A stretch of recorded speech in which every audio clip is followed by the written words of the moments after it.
এই একই দিনে সংসদ নির্বাচন, একই দিনে গণভোট, আর এমন ভাবে সরকারের তার পক্ষে প্রচার চালাচ্ছে, মনে হচ্ছে যেন কেউ না ভোট বললেই সে একটা গণবিরোধী হবে। তাহলে এই বিধানটা রাখারই দরকার।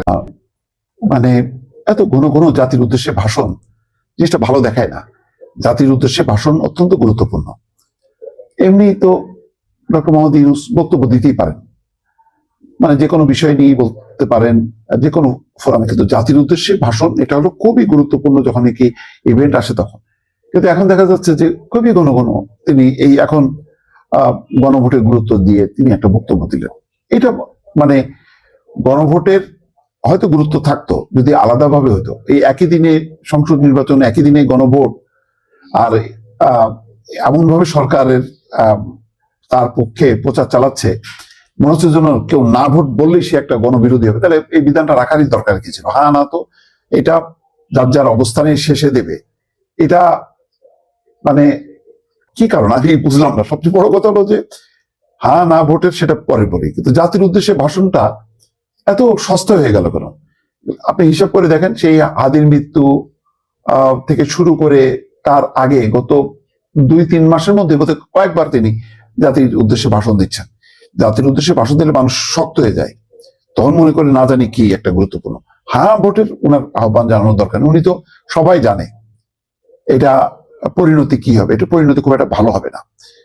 মানে সংসদ নির্বাচন যখন, তখন ওই সংসদের প্রতিনিধি মানে তার পছন্দের প্রার্থীকে ভোট দেওয়ার পর সে দৌড়ায় যে মানে গণভোটের বাক্সে হা না করতে যাবে, খুব কম হবে। হবে না তা বলছি না, কিন্তু এটা গুরুত্বহীন হয়ে গেল। এটা আলাদাভাবে হওয়ার দরকার ছিল, অথবা আমি যেটা সবসময় বলি, গণভোটের প্রয়োজনই ছিল না।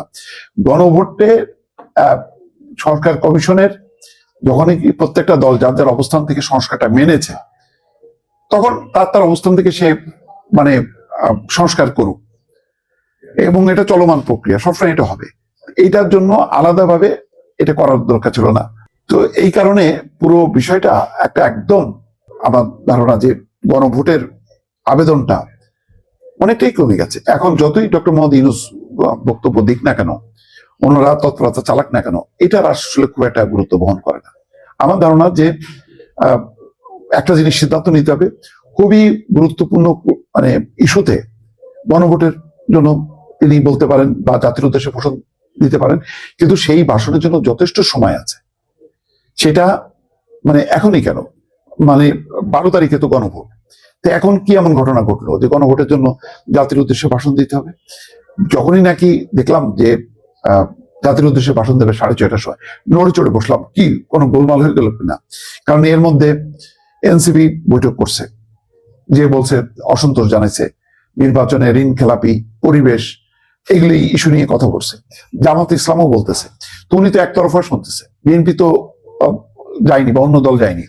আর আমি এর আগে বলছি যে জামাত একটা জোট, একটা ভয়েস থাকা দরকার।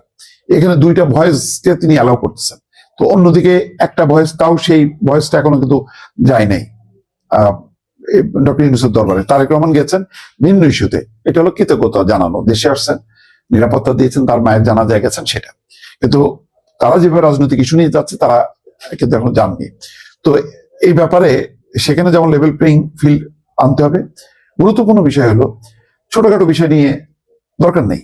গণভোটের উদ্দেশ্যে, জাতির উদ্দেশ্যে ভাষণ কারো পরে দিলেও চলতো। এটা মানে এমন কোনো গুরুত্ব বহন করে না যে জাতির উদ্দেশ্যে এটা ভাষণ দিতে হবে। দর্শক ভালো থাকবেন, আল্লাহ হাফেজ।